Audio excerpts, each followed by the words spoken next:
મિત્રો, ગુજરાતની ધરતીમાં એક એવો રાજપૂત થઈ ગયો કે જે ગાયોને બચાવવા માટે ધર્મના ધીંગાણે ચડીને પોતાના જીવનું બલિદાન આપી અને વીર ગતિને પામ્યો.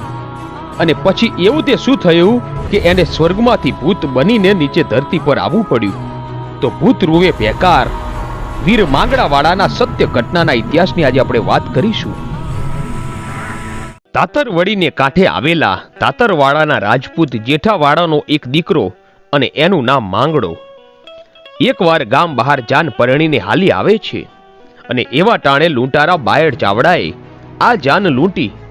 અને આવા સમાચાર મળતા તાતરવાડાનો ધણી જેઠાવાડો બાયડ ચાવડા સામે યુદ્ધે ચડ્યો. અને કહેવાય છે કે સામે બાયડ ચાવડાના માણસો વધારે હતા, એટલા માટે આ યુદ્ધમાં જેઠાવાડો વીર ગતિને પામ્યો.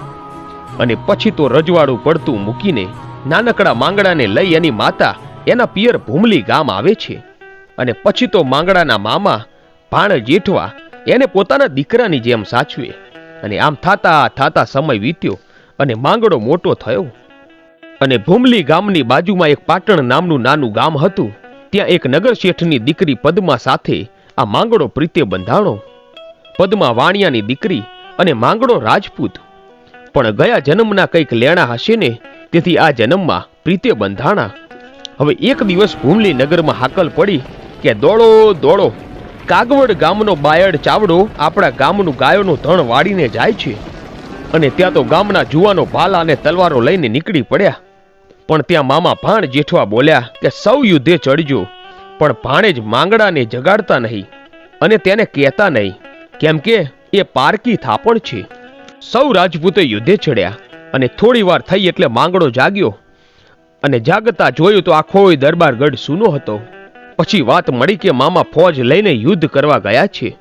અરે રે, હું ગાયોની વારે ન ચડું એવી મારી ઊંઘ.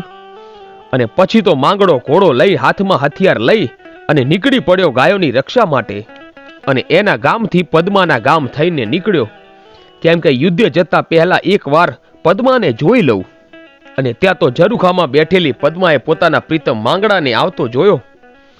પછી તો ચારેય આંખો એક થઈ અને પદ્મા બોલી કે માંગડા, મેળી ઉપર ચોપાટ માંડી છે, પિતળિયા પાસા છે, માટે એકવાર તું ઉપર આવી અને દાવ નાખીને મારી સોખટી મારતો જાને. ના ના પદ્માવતી, રાજપૂતની એ રીત ન હોય. હું તો ગાયની વારે ચડ્યો છું, રસ્તે રમવા મારાથી રોકાવાય નહીં. પણ તું વાટ જોજે, હું હમણાં પાછો વરું છું, પછી એને નિરાતે ચોપાટ રમીશું. તું ચોપાટ સકેલતી નહીં હો. હું આમ જાઉં ને આમ પાછો આવું. આમ કહીને ઘોડો દોડાવી મૂક્યો. 30 ગામનો પંથ કાપી નાખ્યો. અને હિરણ નદીને કાંઠે એક મોટા વડલાની નીચે ભૂમલી ગામનું ગૌધણ ઊભું છે. અને લૂંટારો બાયર ચાવડો અને ભાણ જેઠવાની ફોજ ધીંગાળું કરી રહી હતી. યુદ્ધ ચાલી રહ્યું છે. ત્યાં તો માંગડો આવતો દેખાણો. એટલે લૂંટારુએ માંગડાને કહ્યું કે હે જુવાન, તું હજી પરગામનો કહેવાય, તારે હજુ લડવાની ઉંમર નથી થઈ. તું રોડાઈ જઈશ ને તો તારી વિધવા માં રોશે, માટે પાછો વળી જા. ત્યાં તો લૂંટારાના હાકલથી માંગડો પાછો ન પડ્યો અને હાથમાં તલવાર લઈને અને શત્રુઓને ભેટવા દોડ્યો. ખૂબ લડ્યો, સુરવીરોને શોભેને એવી લડાઈ કરી અને ગૌધણ પાછું વાળ્યું. પણ લૂંટારો બાયડ ચાવડો દગાખોર નીકળ્યો અને એને માંગડાને પાછળથી કટારી મારી. અને માંગડો ત્યાં જ વીરગતિને પામ્યો. આ બાજુ પદ્માવતી ઝરૂખે બેસી અને માંગડાની રાહ જોવે છે. ત્યાં તો સામેથી ભાણ જેઠવાની ફોજ હાલી આવે છે. પણ બધા એના મોઢા પડી ગયા છે. 50 પાઘડીઓ વાળા દેખાય છે, પણ રૂડી આટિયાળી પાઘડી વાળો માંગડો કેમ દેખાતો નથી? કદાચ જાણી જોઈને પાછળ રહ્યો હશે મને મળવા માટે. વચન દઈને પરબારો તો નહીં ચાલ્યો જાય ને? ત્યાં તો માંગડાનો ઘોડો એકલો ચાલ્યો આવે છે. એની પીઠ ઉપર માંગડો દેખાતો નથી. અને આ જોઈને પદ્માને ત્રાસકો પડ્યો કે જરૂર મારો પ્રીતમ રણમાં રહ્યો. અને ત્યાં તો અશ્વારોએ ઝરૂખા સામે આવીને પદ્માને સંદેશો આપ્યો કે પદ્મા, તારો પ્રીતમ હિરણની હદમાં રહ્યો, જાજા દેજો જુહાર. એમ મરતા બોલ્યો માંગડો. હે પદ્માવતી, તારો પ્રીતમ હિરણ નદીને કાંઠે રહ્યો અને મરતી વેળાએ કહ્યું કે પદ્માને મારા જાજા કરીને જુહાર દેજો. પછી તો માંગડાના મોસાળમાંથી 7 સોયણી લાવી અને એના સબને દેણ દેવાય છે. અને સતી પદ્માવતી વિલાપ કરતી ઊભી છે. પછી તો દિવસો ઉપર દિવસો વીતવા લાગ્યા, પણ પદ્મા માંગડાને યાદ કરતી કરતી અડધી પાગલ થઈ જાય છે. એટલે એના માતા પિતા વિચાર કરે છે કે દીકરીને ક્યાંક પરણાવી દઈએ એટલે તે માંગડાને ભૂલી જાય. પણ આવી પાગલ કન્યાનો હાથ કોણ ચાલે? અને આવી ઉપાધિમાં એક વાણિયાનો દીકરો જે સાવ કદરૂપો છે એની સાથે પદ્માનું સગપણ કર્યું. થોડા દિવસોમાં લગ્નનું ટાણું નજીક આવ્યું અને વાણિયાના દીકરાની જાન હાલી આવે છે. માર્ગમાં કોઈ લૂંટારા ન નડે એટલે સાથે વડાવ્યો લીધો અને વડાવ્યા તરીકે માંગડાવાળાના કાકા અરસીવાળો હતો. પછી તો આગળ અરસીવાળો અને પાછળ જાનના ગાડા હાલે આવે છે. હવે બની એવું કે જે વડલા નીચે માંગડાવાળો વીરગતિને પામ્યો હતો ત્યાં જ આવીને જાનના ગાડા છૂટ્યા અને વાણિયો બોલ્યો કે ભાઈઓ, અહીં વાવ છે એટલે પાણી મળશે, તો હાલો આજની રાત વાસો અહીંયા જ કરીએ અને સવારે માંડવે પહોંચશું. પછી તો બધા ભાતના ડબલા ઉગાડીને અને ભોજન કરે છે અને વડાવ્યા તરીકે આવેલા રાજપૂત અરસીવાળો વડલા નીચે બેઠો છે. પણ ત્યાં તો એ વખતે ટપાક ટપાક કરતા વડના ઉપરથી ટીપા પડ્યા. અરે રે, આ શું? આકાશમાં ક્યાંય વાદળા નથી અને આ ટીપા ક્યાંથી? પણ ના ના, આ તો ટાઢા નહીં પણ ખભો ખદખદી જાય ને એવા ઊના ઊના પાણીના છાંટા છે. પણ ના રે ના, આ પાણી નથી, પણ આ તો કોઈકનું ધક ધકતું લોહી છે. અરસીવાળો ઉપર નજર કરે ત્યાં તો વડની ડાળ ઉપર બેસીને એક જુવાન રુદન કરે છે અને એનું મોં દેખીને અરસીવાળાને અનુકંપા છૂટી કે ભાઈ કોણ છે? માંગડો બોલ્યો કે હું ભૂત છું. જ્યારે સંસારના માનવીઓ રોવે ને ત્યારે એની આંખમાંથી પાણી પડે, પણ આ તો ભૂતના રુદન, હૈયાના લોહી આંખોમાંથી ઝરે છે. અરસીવાળો બોલ્યો કે ભાઈ ભૂત, પણ કોનું ભૂત? ત્યારે માંગડો બોલ્યો કે કાકા, મને ન ઓળખ્યો? હું તમારા સગા ભાઈ જેઠાવાળાનો દીકરો માંગડો અને તમારો પણ દીકરો થયો, પણ મારા પૂર્વ જન્મના પાપ કે હું મરે ભૂત બન્યો. અરે તું માંગડો? બેટા, તું અહીં ક્યાંથી? તને એવા સા દુઃખ કે મરણ પછી પણ રહી ગયા? હે કાકા, આ ભીતરની વેદના કોને બતાવું? પદ્મા સાથે પરણ્યા વિના મારે આ વડલાની કટામાં વિંધાવું પડ્યું. હે કાકા, પણ હવે તો આ ભૂત વડની હદમાંથી નીકળવા હું તડપી રહ્યો છું, પણ મારી પદ્માને નહીં પામું ને ત્યાં સુધી મને મુક્તિ નહીં મળે. ત્યારે અરસીવાળો બોલ્યો કે હવે હું શું કરું બેટા, જેથી તને મોક્ષ મળે? કે કાકા, મને પાટણ તેડતા જાઓ, મારી પદ્માને પરણવા દો. મારી મંગેતર આજ બીજાને જાય છે, એ વિચાર મને સળગાવી મૂકે છે. અરે ગાંડા, તું પ્રેત છો, હું તને કેમ કરીને લઈ જાઉં? હે કાકા, આ જાન જતી જોઉં છું ને ત્યારે મારું અંતર ચીરાય છે. કાકા, તમે જે કદરૂપા વરરાજાને લઈને પરણવા જાઓ છો ને એ કન્યા એ જ મારી પદ્માવતી છે. અરે રે દીકરા, આ શું થઈ ગયું? આ ઘોર જંગલમાં ભૂતોની સાથે રહેવું પડે છે. પણ હે કાકા, મને એકવાર પદ્મા સાથે પરણી લેવા દો. પણ એ કઈ રીતે બેટા? આમ જુઓ કાકા, તમારી જાનનો વરરાજો કદરૂપો છે, એની બદલે મને વરરાજા બનાવી અને માયરામાં બેસવા દો અને 4 ફેરા ફરવા દો. પછી પાછો વળીને અહીંયા વડલાની સ્થાને ઉતરી જઈશ અને એ પછી નદીને સામે કાંઠે જો આવું ને તો મને ભૂતનાથની આણ છે કાકા. ત્યારે કાકા કહે છે કે દીકરા, પણ આ વાણિયાને કેવું કેમ? તો આમ જો કાકા. અને આમ કહીને માંગડાએ ત્યાં એક મોટો મહેલ ઊભો કર્યો અને કહ્યું કે કાકા, આ દરબારગઢમાં હું વાણિયાને ઉતારો આપીશ.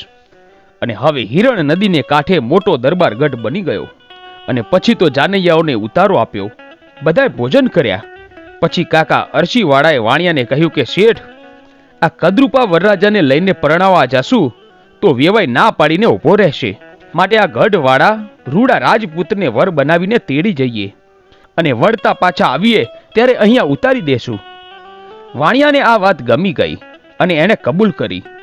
હવે આ બાજુ પીઠી ભરેલી પદ્માવતી પાટણની મેળીએ બેસીને વિલાપ કરે છે કે હે માંગડા, આજ પર પુરુષ હારે મારા લગ્ન મંડાયેલા છે, મારે તે ઉપર આભ અને નીચે ધરતી. હે સ્વામી, હે માંગડા, વેલો વેલો આવજે. ત્યાં તો થોડી વારમાં જાન આવી, વર પૂંખાણો અને પરણવા આવ્યો. હસ્ત મેળાપ કરતી વખતે પદ્માએ સામે પુરુષને જોયો ત્યાં તો માંગડો હતો. કઈ પણ સમજ્યા વગર કલેજે ટાઢક મળી કે માંગડો મને પરલોકમાંથી મને લઈ જવા માટે આવ્યો છે કે શું દેવતાઓએ એને સજીવન કર્યો હશે કે શું? આમ આવા વિચારોમાં જ પદ્મા પરણી ગઈ અને જાન પાછી વળીને હાલતી થાય છે. સંધ્યા ટાઈમ થયો, રાત થવાની તૈયારી હતી. જાન ચાલતી ચાલતી ભૂત વડલા પાસે આવી અને સૂમસામ બેકાર જંગલમાં વરરાજો માંગડો ભડકો બની સલાંગ મારીને વડલામાં અલોપ થઈ ગયો. પછી પેલા કદરૂપા વરરાજાને ગાડામાં પદ્માવતીની પાસે બેસાડી દીધો. પદ્માવતી પણ છલાંગ મારીને નીચે ઉતરી ગઈ. ત્યારે વાણિયો બોલ્યો કે અરે વહુ દીકરા, કેમ ક્યાં જાઓ છો? શું થયું? પદ્મા બોલી કે જ્યાં મારો પરણ્યો ત્યાં હું. અરે દીકરી, એ તો બનાવટી હતો. ગમે તે હોય, પણ હવે બીજાનું મીંઢોળ તો હું નહીં બાંધું. અને પછી તો ઘણું સમજાવી, પણ પદ્મા સમજી નહીં. એટલે ઘોર જંગલમાં એકલી મૂકીને જાન ચાલી ગઈ. હવે હિરણ નદીને કાંઠે ઘોર અંધારી રાત્રે વડલાની નીચે પદ્મા માંગડાને સાદ કરે છે. હે માંગડા, મને મૂકીને ક્યાં ગયો? ચોરીના 4 ફેરા ફરી મને અધ વચ્ચે મૂકીને ચાલ્યો ગયો. આ રીતે પદ્માવતી એના પિયુને બોલાવા લાગી.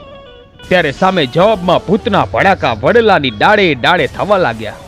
અને આ રીતે પદ્માને રોતી જોઈ ભૂત રૂએ બેકાર એમ વડલામાંથી કોઈના રોવાનો અવાજ સંભળાયો. ત્યારે પદ્મા ચીસો પાડે છે કે માંગડા, તું ક્યાં છે? પદ્મા, તું મને ભૂલી જા અને પાછી ઘરે ચાલી જા. ના માંગડા, હવે તો આજ મારું ઘર, જ્યાં તું ત્યાં હું. પણ પદ્મા, તું માણસ અને હું ભૂત, તારો અને મારો ક્યારે મેળાપ નહીં થાય. તો માંગડા, હું મારો પ્રાણ આપી દઈશ, પણ અહીંથી તો નહીં જાઉં. માંગડા, તારી સાથે તો મેં હથેવાળો કર્યો, હવે તો ઘર સંસાર માંડવો છે. મારી સામે આવ માંગડા. અને એવી અંધારી રાતે કનઘોર વગડામાં માયાવી મહેલ ઊભો થઈ ગયો. બધી જ વસ્તુઓ માયાવી, બાગ બગીચા અને હિંડોળા. આ બધું જોઈ પદ્માવતી વિચાર કરે છે કે અરે આ શું? ત્યાં તો માંગડાનું ભૂત માનવીની કાયા ધરીને પદ્માનો હાથ ઝાલીને દરબારગઢમાં લઈ જાય છે. આખી રાત બંને જણા સાથે રહ્યા અને સવાર થયું ત્યાં તો માંગડો વડમાં સમાઈ જાય છે અને પદ્મા આખો દિવસ વડ નીચે બેસી રહે છે. પછી રાત પડે અને પાછો માયાવી દરબારગઢ ઊભો થાય અને સવાર પડે માંગડો વડમાં સમાઈ જાય. આવું ઘણા સમય સુધી ચાલ્યું. હવે બન્યું એવું કે 2 જુવાન ઘોડે સવારો ગીરમાં જવા માટે ચાલ્યા જાય છે. દિવસ હાથમી ગયો છે અને રાત થઈ ગઈ છે.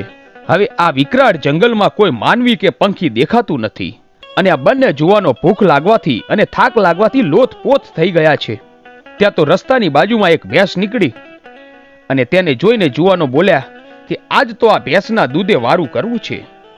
અને અંધારે ભેંસની પાછળ ઘોડે સવારો હાલ્યા આવે છે. અને થોડી વાર પછી ઉજ્જડ વનવગડામાં એક દરબારગઢ દેખાણો અને ભેંસ આ દરબારગઢમાં ચાલી ગઈ અને બંને ઘોડે સવારો પણ એ ભેંસની પાછળ દરબારગઢમાં પ્રવેશ કરે છે. દરબારગઢ તો બહુ જ મોટો છે, પણ કોઈ બોલચાલ સંભળાતી નથી, કોઈ માણસ દેખાતું નથી. થોડી વાર થઈ ત્યાં એક ખૂબસૂરત જુવાન આવી અને ઊભો રહ્યો અને મૂંગો બાથ ભરીને મહેમાનોને ભેટ્યો અને જઈને ઘોડા બાંધી આવ્યો. વાળુની વેળા થઈ, જુવાને ગાદલીઓ પથરાવી અને 2 મહેમાનોને જમવા બેસાડ્યા. અને રૂપ જેના સમાતા નથી એવી એક સ્ત્રીએ આવીને અને રોટલા, શાક અને દૂધ પીરસ્યા. અને પછી રાત્રે મહેમાનોના ઢોલિયા ઢળાયા અને કહેવાય છે કે કોઈની સાથે વાતચીત કર્યા વગર જ બધા સૂઈ ગયા. અને મહેમાનો તો વિચારમાં પડી ગયા કે આવડા મોટા દરબારગઢમાં આ 2 જ સ્ત્રી પુરુષ કેમ રહેતા હશે? બોલતા ચાલતા કેમ નથી? આવા રૂપાળા 2 મોઢા ઉપર દુઃખની વેદના શું હશે? અને 2 મહેમાનો સૂતા હતા ત્યાં અંદરના ઓરડામાંથી એક સૂતેલો પુરુષ બૂમો પાડતો હોય એવું સંભળાયું. કોઈ ભારી વેદના થતી હોય એમ ઘર ધણી કણસતો હતો. મુસાફરો આ સાંભળી રહ્યા હતા. એમને પણ ઊંઘ આવી નહીં અને સવાર થવા આવ્યું એટલે ઘર ધણીએ રાડો પાડવાનું બંધ કર્યું. એટલે મુસાફરોને ઊંઘ આવી ગઈ અને સવારે સારો તડકો નીકળ્યો ત્યારે મુસાફરોની આંખ ઉઘડી અને નજર કરે ત્યાં તો ન મળે દરબારગઢ કે ન મળે ઢોલિયા. 2 જણા જમીન ઉપર સૂતેલા અને બોયડીના થડ સાથે ઘોડા બાંધેલા હતા. નવાઈ લાગી પણ 2 મુસાફરો હાલી નીકળ્યા, પણ 2ના કલેજા થડકી ગયા. ફરીથી સાંજ પડી ત્યારે એક જુવાન બોલ્યો કે ભાઈ, ગમે તે હોય પણ આપણે એમનો રોટલો ખાધો ને, હવે શું એના દુઃખ ભાગ્યા વિના જ આપણે જતા રહીશું? ના ના ભાઈ, એમ ન જવાય હો. આજ પાછા જઈએ અને પત્તો મેળવીએ. પછી રાત પડી ત્યારે ફરીથી હિરણ નદીને કાંઠે આવ્યા અને ઊભા રહ્યા. ત્યારે એ જ દરબારગઢને એ જ જુવાન પછી તો વાડું કરીને ઊભા થયા. ત્યારે બે મુસાફરોએ જુવાનને કીધું કે ભાઈ, કોણ છો તમે અને આખી રાત કેમ કણસ્યા કરો છો? હે ઘોડેસવારો, તમને જાણીને શું ફાયદો છે? અમે રાજપૂત છીએ અને જેનો રોટલો ખાધો હોય ને એનું દુઃખ ન ભાગીએ તો જીવતર શું કામનું? તો જુવાનો, તમે ડરશો તો નહીં ને? અરે ડર્યા હોત તો પાછા શું કામ આવત? અને પછી તો છાતી ચીરી નાખે એવો ભયંકર સ્વર કાઢીને જુવાન બોલ્યો કે હે જુવાનો, હું માંગડાવાળો, ધાતરવડનો ધણી માંગડો, કમોતે મર્યો અને ભૂત બન્યો છું અને પદ્માને લઈને અહીંયા વગડામાં પડ્યો છું. પણ માંગડા, તને પદ્મા તો મળી ગઈ તો રાત્રે બૂમો શું કામ પાડે છે? તો સાંભળો જુવાનો, તેદી ગૌધણ વાળીને હું પાછો વળતો હતો. આ બાયડ ચાવડાએ દગો કરીને મને પાછળથી કટારી મારી અને એ કટારી મારે છાતીના હાડકામાં વિંધાઈને ભાગી ગઈ. અને આ વડની બાજુમાં મારો અગ્નિ સંસ્કાર પણ થઈ ગયો, પણ મારી છાતીનું હાડકું ત્યાં રહી ગયું છે અને એ હાડકામાં એ બરછીની કરચ છે અને એ હજી પણ કરચ મને ખૂંચે છે, એટલે રાત્રે હું કણસું છું. તો ભાઈ, એનો ઈલાજ શું છે?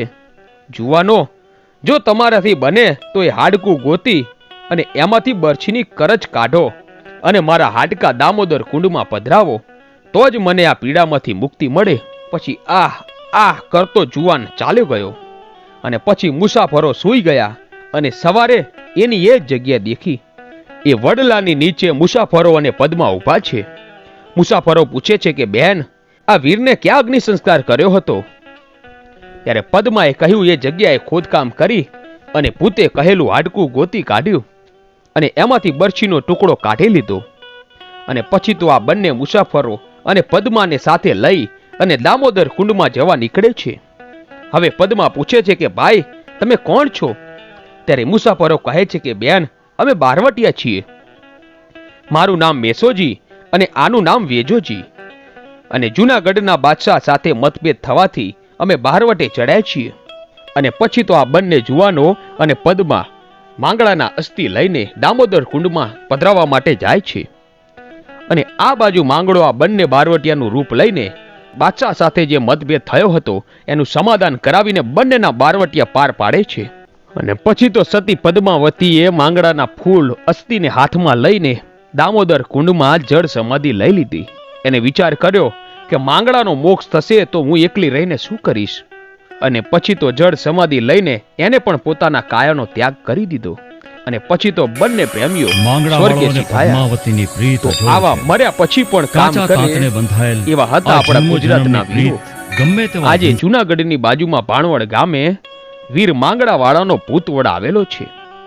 તો મિત્રો, આ હતો વીર માંગડાવાળા અને સતી પદ્માવતીનો ઇતિહાસ. મિત્રો, આવા જ ઇતિહાસો જોવા માટે આજે જ અમારી આ ચેનલ A1 ગુજરાતીને સબસ્ક્રાઇબ કરો. ધન્યવાદ.